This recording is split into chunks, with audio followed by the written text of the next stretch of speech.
Hey, good morning, everybody. And we are back again. It is Thursday morning, and this is Thursday Morning Live. Boy, am I glad to see you this morning. Hey, it's interesting, right? Yesterday was the end of the first month already in the new year. End of January. Here we are, February 1st. And, it's a bright new day, right? What have you been being intentional about? And I want to always talk about intentionality, right? I don't think that we get anything accomplished or do anything unless we are being solely intentional about it. We get up, we have plans, we have goals, we have dreams, but are you being intentional about accomplishing those?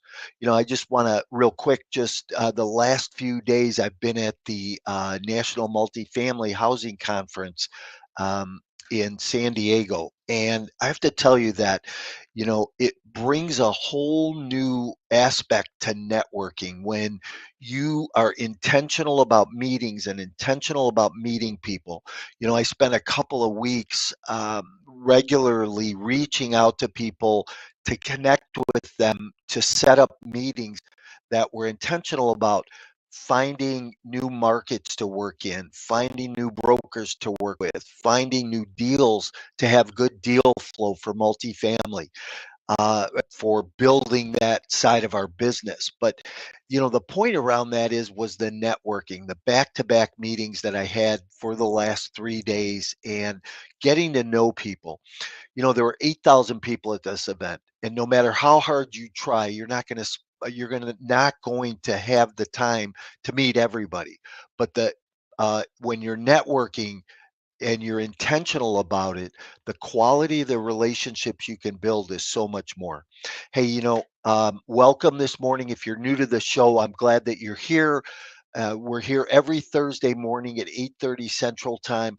I would love for you to go if you're on YouTube and subscribe so that you get this every week. You find some other good content that may help you. And if you're on Facebook, that you would subscribe to our Facebook group, Multifamily Unplugged. And if you're on social media, just like us, love us, help us with that algorithm a little bit. Talking about intentionality, my guest this morning, Jeff Grant. Jeff is from West Palm Beach, Florida. He is with Grant Law. And I'll tell you, this is a gentleman that is very intentional about what he does. Jeff and I have built a relationship over the last few years through getting to know each other because of some past life history. And we're going to talk a little bit about that this morning, but we're going to talk about entrepreneurship and being able to serve and follow your purpose in life. Let me bring Jeff in. Hey, Jeff, good morning. Hi, Mike. Good morning. So good to see you. Yeah, it's good to be seen. That's for sure. You know how that is sometimes. So, hey, I just, I don't know if you know this or not, but I just moved over the last 10 days from Chicago to Huntington Beach. And, Mm. what a change in weather. And I know, a couple years ago, you kind of did the same thing. You moved from New York down to West Palm, and, it's a little bit different lifestyle, isn't it? It's one of the greatest decisions we ever made, and what a gift that 20 years after I got into my problems, that life has presented us with the opportunity to live our dream and live in paradise. So really wonderful, just wonderful. Yeah. Thank you for mentioning it. Yeah. Yeah, that's awesome. And I don't know. I hear that it's a little chilly down there though these days. It's been so cold. I think I do, Mike. I can't tell you how cold I am. Yeah, my sister is heading down for vacation next week, and she's been watching the weather, saying, "God, that she has to bring jeans and sweatshirts." Oh well. Only at night. It is absolutely beautiful out during the day. Yeah, nice. Hey, as always, as I get started, I always ask the one question, which is, in one word, Jeff, what describes you personally and professionally? What a great question. I would say the one word is trust, Hmm. and that doesn't come lightly because I was prosecuted for a crime of trust um, let's say 18 years ago. And I understand, I did some things that were untrustworthy, but I've spent the last 18 years rebuilding my character and having a faith journey and getting my law license reinstated by the bar in New York. And I have an office in New York. And what I found was that people who have criminal justice issues, especially white collar criminal justice issues, they don't have people to trust. And where trust starts is in trust in myself. Well, So now that I feel trustworthy, I'm able to trust other people and gender the kind of trust that hopefully that they trust me. that's pretty awesome. Um, you've said some things here rather than trying to unpack a little bit of that. Let's go back. Let's talk about your history a little bit. Why don't tell us who you are, where you've been, what you've done, what you're doing today? Sure, I was a lawyer in New York City and then in the suburbs of New York, and I developed a prescription drug habit after a sports injury, and I was hooked on prescription opioids, and it just kind of led my fall down over the next 10 years to where I was doing some illegal things. I got caught. I got disbarred. I wound up trying to kill myself with a overdose of prescriptions. Came out of that into recovery.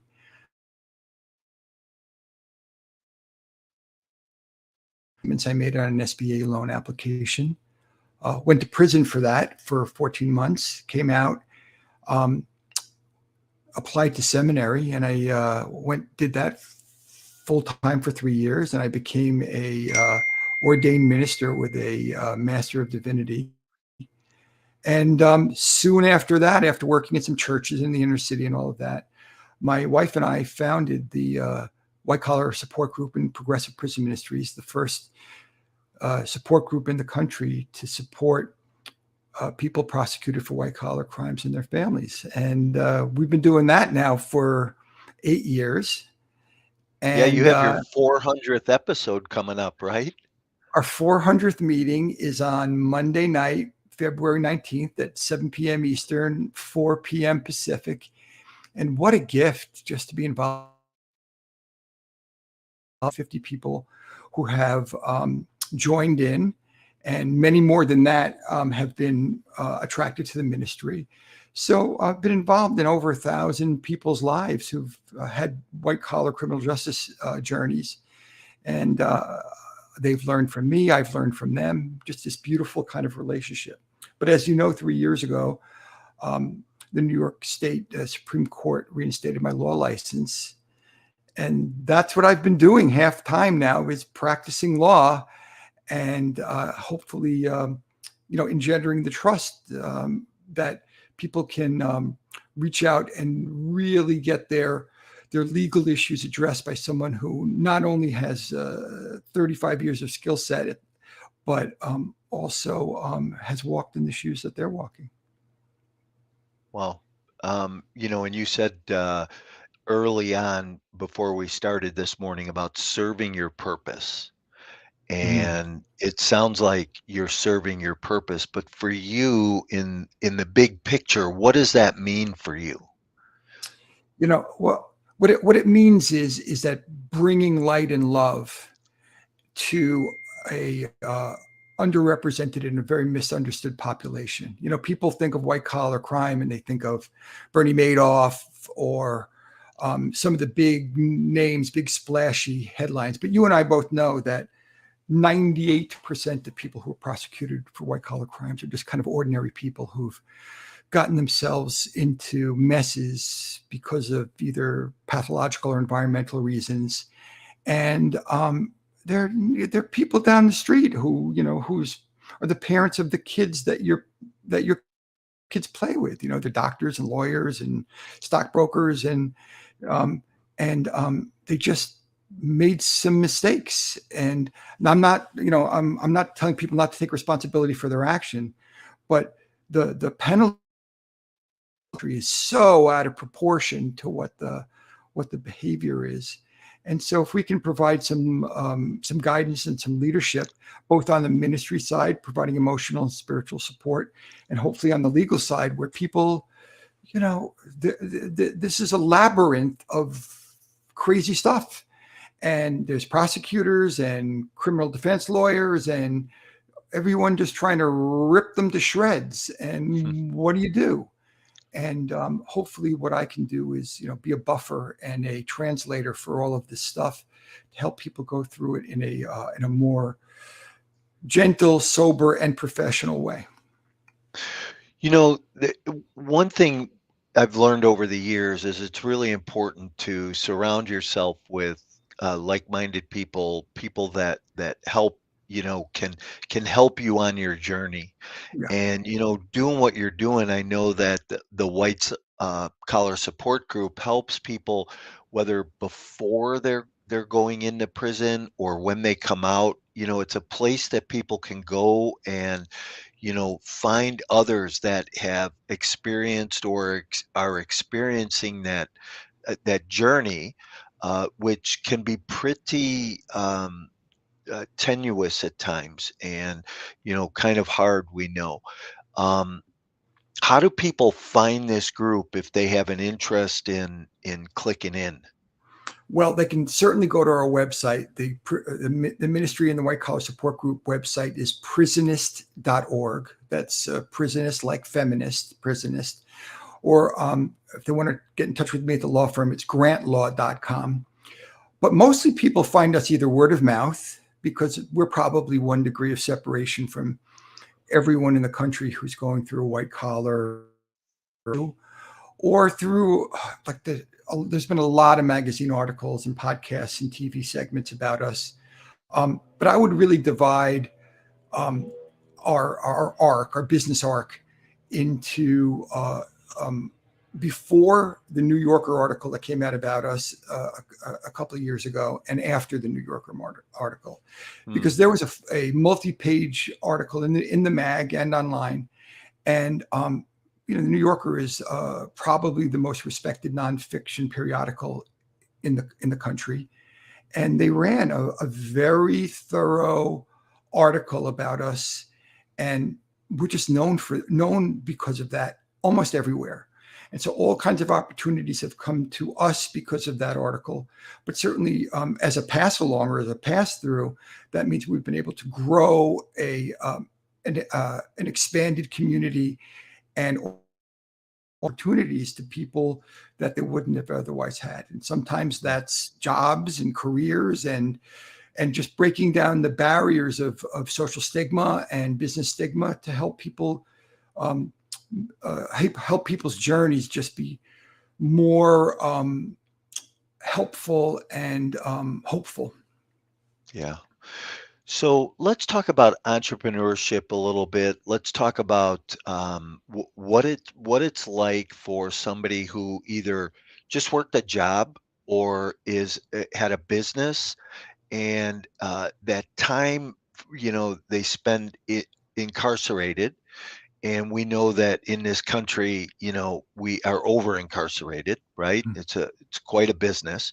Definitely. And what it's like though when you come home, because obviously you have done a lot to rebuild your life over the last several years and to regain your footing. But what's that like for the average person who gets in trouble? Because I think we've both seen people who have come home and stayed under a rock and not come out because of fear, because of shame, but then there's the ones that have reemerged in the marketplace and in Yes. life, and carry a message like you and I do, that hey, let's not let our hope or our past define our future. Talk about that journey for yourself, and what you've discovered in with your participants in your white collar group. Yeah, thanks for that question, Mike. I think I want to address it mostly as a poster boy, as hopefully a power of example for other people that you can get through this. I mean, every is involved in the criminal justice system for white collar crime, everybody comes home. And so it's not a life sentence for most, even though some of the financial features might be a life sentence, restitution and forfeiture and things like that. But you come home, and then it's one of those things where, there's really nothing to fear except fear itself. There's shame and there's remorse and a lot of trauma, and people can be bound up by that trauma for a long time. I was. But I just kept moving forward. It's just maybe a gene in me that just kept moving forward from re-educating myself and revalidating myself and requalifying myself. And I got to the point where I was ministering and I started a support group. And so here's kind of the entrepreneurial thing. I in 2018 application in to get my law license reinstated, and that was a gauntlet that I was going to have to run for 3 years. I had no idea if it was going to work. And so I was operating at that point on plan A and plan B. And I'd seen so many people through the years, because I'd been general counsel to many companies in my prior iteration. And what happens is once they land their financing, or they land some kind of an event happening, a liquidity or event or something, they kind of take their foot off the gas in terms of other things that they're doing, because they really want this deal to close. And I've seen so many companies and people fail because they put too much faith in that one event, and they stop working the fundamentals of the business that was making them successful. So I knew that, and we had a successful ministry, and not only from a financial standpoint in terms of being self-sustaining, but also in terms of the work we were doing. But here I was, maybe going to get my law license back. And so I had to kind of play A and B as to plan A is to get the law license back, but if not, then plan B. But I already knew from all this experience that if I was going to get my law license back, there was a hole in the market, because there were criminal lawyers, certainly, and a lot of good ones. And like anything else in the world, some not so good ones. And I had access and information about a lot of them, having worked with 1,000 people at that point. But what there wasn't were lawyers that were specializing in all the ancillary legal issues that were going around someone who had criminal justice issues, bankruptcies, divorces, real estate. You can think of, if someone has a business person has a white collar justice issue, then you know that they have swirling business and family and legal issues all around them, and nobody was addressing it. And it's not that they didn't understand it, because some of the large firms, the criminal defense lawyers at these law firms, have certainly gone to their management committees and said, listen, we have these people with all these problems. I don't know about them. I'm a criminal lawyer. I don't really know how to deal with all of this stuff. But while we have them in-house, we should really be servicing them. And almost without exception, what the criminal lawyers came back to me and said is that the management committees nixed that idea because there was no money in it. Because the people were spending all their money on their criminal defense. So why should we or invest in these services if they can't pay for them? We're already getting all their money. And because you know how that works. Like, if you want to ask a criminal lawyer how much it's going to cost for my criminal defense, I mean, the correct answer is all. That means they're going to take all your money. Anything that the government doesn't take, they're pretty much going to take all your money. I don't mean that to be an indictment of an entire industry. I'm a leader in the American Bar Association criminal justice section, but I can tell you that the last thing in the world that anyone going through a white collar criminal justice issue should be doing is abdicating authority and responsibility for the decision making to anybody, including their criminal defense attorney. And to understand the budget, because you need forensic experts, you need accountants, you need this whole plethora of plethora of people and services, and also other things going on, taxes. You need money for restitution. And there's got to be a budget. But nobody is helping them with that budget. Nobody was helping them actually get from point A to point B. So I knew there was a hole in the market. I knew that that person needed to exist, and it had to be someone who would engender trust and confidence. Now, who better to have trust and confidence than someone with 35 years of experience and who had been through it themselves? So if I was going to get my law license back, that was throwing the dart into the middle of the dartboard. That's where the fleshy part was. Go for it. And I was lucky enough and fortunate enough to get my law license back.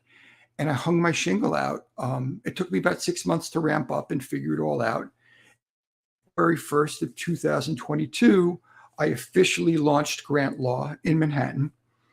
And Mike, it's been the greatest experience of my life, because no matter who calls, whether they can pay me as a lawyer or it's on the pro bono side or on the ministry side, I have an hour of time for anybody who calls, irrespective of whether they can pay me.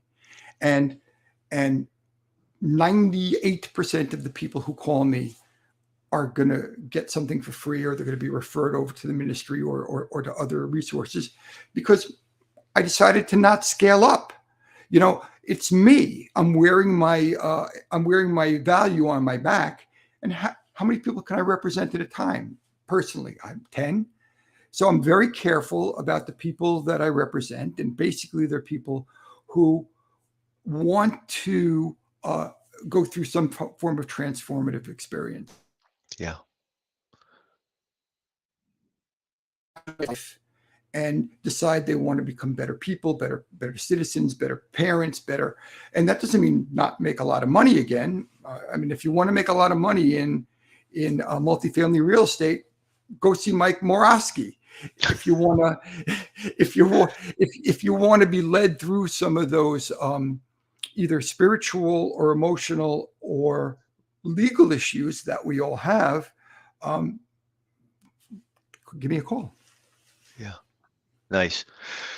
Jeff, I think it's just so great to give back after, we've had these experiences, because there's no doubt you could be shut down to the world and shut down to others and be angry. And, I think God works in funny ways sometimes. And this is just one of those parts of that plan that, people say, wow, I just can't believe what's happened to you, the transformation, and I see it in others too. And I think it's a matter, I think it's because of an example that you set for those people that are going through that time, because it's not easy. So, the greatest gift of my life is on Monday nights when there's 40 people on the screen, on a Zoom screen.